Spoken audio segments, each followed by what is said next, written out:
భారతదేశంలో పునాది స్థాయి నుంచి నిర్మితమవుతున్న తొలి రాజధాని నగరంగా ప్రపంచవ్యాప్తంగా ఖ్యాతి గడించిన అమరావతి 5 ఏళ్ల వైసీపీ పాలనలో శాపగ్రస్తంగా మిగిలిపోయింది. రాష్ట్ర విభజన తర్వాత అధికారంలోకి వచ్చిన టీడీపీ ప్రభుత్వ పాలనలో పురుడు పోసుకుని వడివడిగా అడుగులు వేసిన అమరావతి ఆ తర్వాత జగన్ కక్షపూరిత వైఖరితో కుప్పకూలింది.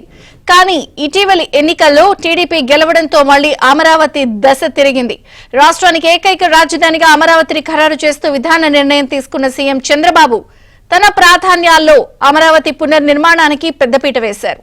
తొలి ప్రాధాన్యంగా పోలవరాన్ని ఎంచుకున్న ఆయన బాధ్యతలు తీసుకున్న తొలి వారంలోనే అక్కడకు వెళ్లి పరిస్థితులను ప్రత్యక్షంగా చూడనున్నారు. ఈ నేపథ్యంలో ఇవాళ అమరావతి ప్రాంతంలో సీఎం చంద్రబాబు పర్యటించనున్నారు.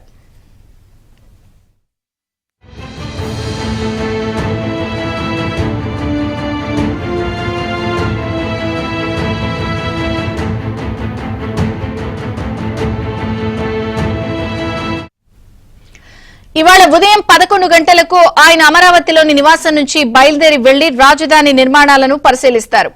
70 నుంచి 80% వరకు నిర్మాణం పూర్తి చేసుకుని నిలిచిపోయిన ఆల్ ఇండియా సర్వీసెస్ అధికారుల నివాస భవనాలు, మంత్రుల నివాస భవనాలు, న్యాయమూర్తుల గృహ సముదాయ భవనాలు, సీడ్ యాక్సెస్ రోడ్, అసంపూర్తిగా నిలిచిపోయిన రోడ్లు, ఐకానిక్ నిర్మాణ కోసం పనులు మొదలై ఆగిపోయిన ప్రాంతం, ఉద్దండరాయని పాలనలో రాజధాని శంకుస్థాపన జరిగిన ప్రాంతాన్ని పరిశీలించనున్నారు. అసెంబ్లీ, సచివాలయం, రాజ్ భవన్ వంటి ఐకానిక్ భవనాల కోసం పునాది వరకు నిర్మించారు. అవి 5 ఏళ్ల నుంచి నీటిలో నానుతున్నాయి. వాటి పరిస్థితి ఎలా ఉందో కూడా చూడాలని అనుకుంటున్నారు. పరిస్థితిని స్వయంగా చూసి తదుపరి పనుల్లో దేనిపై ఎక్కువ దృష్టి కేంద్రీకరించాలో ఆయన నిర్ణయం తీసుకునే అవకాశం ఉంది.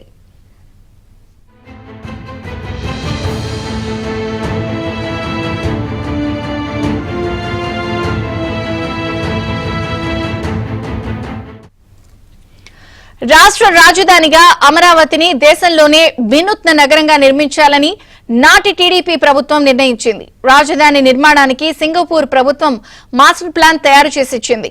మాస్టర్ ప్లాన్ ప్రకారం 217 కిలోమీటర్ల పరిధిలో రాజధాని నగరం ఉంటుంది. 16.9 చదరపు కిలోమీటర్ల విస్తీర్ణంలో కోర్ రాజధాని ఉంటుంది. ల్యాండ్ పూలింగ్ విధానం ద్వారా కేవలం 58 రోజుల్లో రైతుల నుంచి 34,000 ఎకరాల భూమి సేకరించారు. రైతులు తమంతట తాము క్యూ లైన్ లో నిలబడి భూములు ఇవ్వడానికి సంసిద్ధత వ్యక్తం చేయడం మొత్తం దేశంలోనే ఒక విజయవంతమైన నమూనాగా నిలిచింది. ప్రజలు ఇచ్చిన భూమి, ప్రభుత్వ భూమి కలిపి మొత్తం 54,000 ఎకరాలను రాజధాని కోసం సేకరించారు. రోడ్లు, నిర్మాణాలు, రైతుల వాటా కింద తిరిగి ఇవ్వాల్సిన భూమి పోను ప్రభుత్వానికి రాజధానిలో 8,000 ఎకరాలు మిగులుతుంది. ల్యాండ్ పూలింగ్ కింద మొత్తం 29,881 మంది రైతులు రాజధాని నిర్మాణానికి భూములు ఇచ్చారు. కోర్ క్యాపిటల్ ప్రాంతంలో నవనగరాలు నిర్మించడం ద్వారా నలుమూలలా ప్రగతి బాటలు వేయాలని ప్రభుత్వం అప్పట్లో నిర్ణయించింది.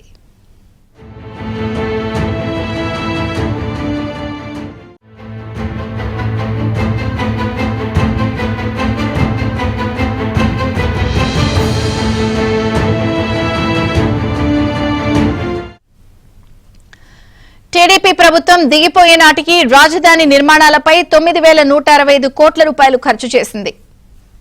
ఇందులో ప్రజాప్రతినిధుల కోసం 12 టవర్ల నిర్మాణం చేపట్టారు.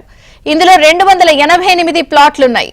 అఖిల భారత సర్వీసెస్ అధికారుల కోసం 6 టవర్లలో 144 ప్లాట్ల నిర్మాణం మొదలుపెట్టారు. ముఖ్య కార్యదర్శుల ప్లాట్లు 25 ఉన్నాయి. వీటి మొత్తం ఖర్చు 246 కోట్లు. గెజిటెడ్ అధికారుల కోసం 384 ప్లాట్లతో 4 టవర్లు, టైప్ 2 కింద 336 ప్లాట్లతో 4 టవర్లు చేపట్టారు. న్యాయమూర్తుల కోసం 36 ప్లాట్లు నిర్మించాలని మొదలుపెట్టారు. ఇవి 28% నిర్మాణం పూర్తయ్యాయి. వీటికి 211 కోట్లు ఖర్చు చేశారు. మంత్రుల కోసం 35 ప్లాట్ల నిర్మాణం మొదలుపెట్టారు.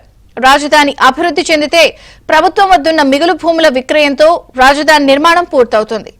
అందుకే దీన్ని సొంతంగా నిధులు సమకూర్చుకోగలిగిన ప్రాజెక్టుగా పిలిచారు. పూర్తి స్థాయిలో రాజధాని అభివృద్ధి చెందితే ప్రభుత్వం వద్దున్న భూమి విలువ 2 లక్షల కోట్లకు చేరుతుందని ఒక అంచనా.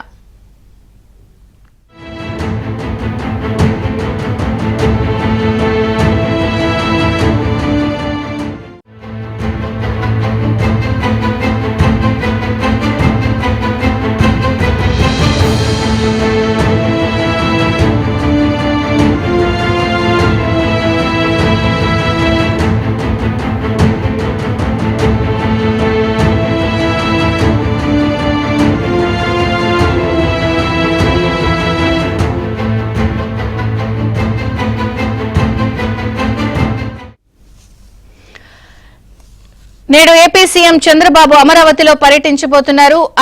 ఐదేళ్లుగా గాలి కొదిలేసినటువంటి జగన్ సర్కార్ అమరావతి ఏ స్థాయిలో ఉంది, ప్రస్తుతం క్షేత్రస్థాయిలో నిర్మాణాల పరిస్థితి ఏమిటి అన్ని కూడా పూర్తి స్థాయిలో ఆయన పర్యటించి తెలుసుకుంటారు. మరిన్ని వివరాలు మా ప్రతినిధి పూర్ణ లైవ్ లో అందించడానికి సిద్ధంగా ఉన్నారు. పూర్ణ,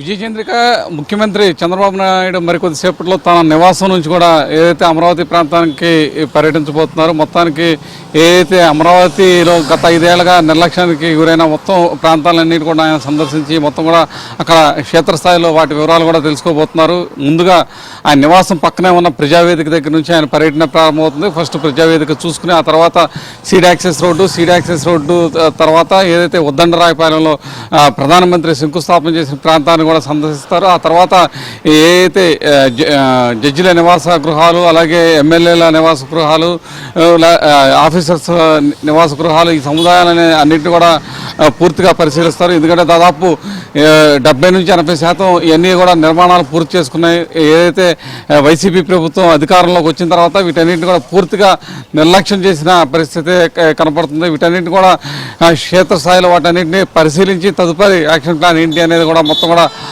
ఒక నిర్ణయం అయితే తీసుకుంటారు. ఎందుకంటే 2014 నుంచి 19 వరకు చూస్తే కనుక అమరావతి శరవేగంగా అభివృద్ధి చెందింది. ఎందుకంటే దాదాపు 53,000 ఎకరాలు మొత్తం కూడా సేకరించడం కూడా జరిగింది. ఏది అటు రైతుల నుంచి సేకరించిందే కానీ లేకపోతే ప్రభుత్వ భూములే కావచ్చు, మొత్తానికి 53,000 ఎకరాలు, సుమారు 53,000 ఎకరాలు పైగా అక్కడ సేకరించడం జరిగింది. అయితే ప్రధానంగా చూస్తే కనుక అప్పటి నుంచి 2014 నుంచి 19 వరకు శరవేగంగా మొత్తం కూడా నిర్మాణాలన్నీ చోటు చేసుకున్నాయి. మొత్తం సీడ్ యాక్సెస్ రోడ్స్ కానీ దాని కనెక్టివిటీ కానీ అన్నీ కూడా వేగంగా అక్కడైతే పనులు అయితే జరిగినాయని చెప్పుకోవచ్చు.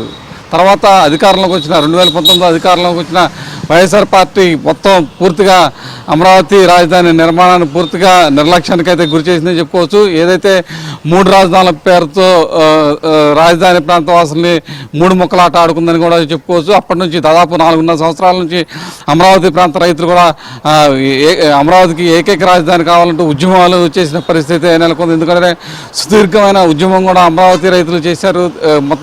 మొత్తానికైతే ఏదైతే చంద్రబాబు అధికారంలో రాగానే మొత్తం కూడా సుదీర్ఘకాలం అమరావతి రైతులు ఉద్యమం చేశారో దానికి కూడా విరామం ప్రకటించి దానికి కూడా స్వస్తి పలికారు.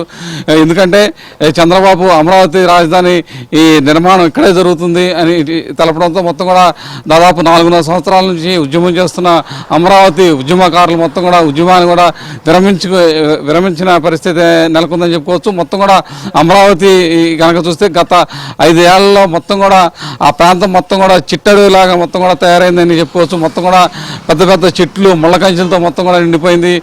చంద్రబాబు ముఖ్యమంత్రిగా బాధ్యతలు స్వీకరించే ముందులే అధికారులు చలనం వచ్చి మొత్తం కూడా దాదాపు 200 ప్రొక్లైన్స్ మొత్తం కూడా జంగిల్ క్లియరెన్స్ పేరుతో మొత్తం కూడా క్లియరెన్స్ చేయడం కూడా జరిగింది. అలాగే సీడ్ యాక్సెస్ రోడ్డుకి మొత్తం కూడా చెమ్మ చీకట్లో ఉండే సీడ్ యాక్సెస్ రోడ్డు కూడా పగల వెన్నెల తలపించే విధంగా కూడా అక్కడ విద్యుత్ లైట్లు మెరుస్తున్నాయని చెప్పుకోవచ్చు. మొత్తానికైతే అమరావతికి ఒక రూపం అంటూ కూడా వచ్చిందని చెప్పుకోవచ్చు. ఖచ్చితంగా అమరావతి నిర్మాణం టీడీపీ వల్ల సాధ్యమైందని చెప్పి కూడా అమరావతి ప్రాంతవాసులు అలాగే రాష్ట్ర ప్రజలు కూడా భావిస్తున్న పరిస్థితి నెలకొంది. ఈరోజు మొత్తం కూడా ఏదైతే చంద్రబాబు పరిశీలించిన ప్రాంత మొత్తం కూడా చూసి మొత్తం కూడా క్షేత్రస్థాయిలో ఎటువంటి నిర్ణయాలు తీసుకోవాలి, అమరావతి డెవలప్మెంట్ కోసం ఎటువంటి నిర్ణయాలు తీసుకోవాలి, తక్షణమే ఏ కార్యక్రమాలు చేపట్టాలన్న దాని మీద కూడా ఒక సమీక్ష కూడా నిర్వహించే అవకాశం ఉంది. వీటన్నిటిని ఆయన క్షేత్రస్థాయిలో ఎన్ని పరిశీలించిన తర్వాత ఈ విలేకరుల సమావేశం ఏర్పాటు చేసి తాను తీసుకోబోయే నిర్ణయాలు కూడా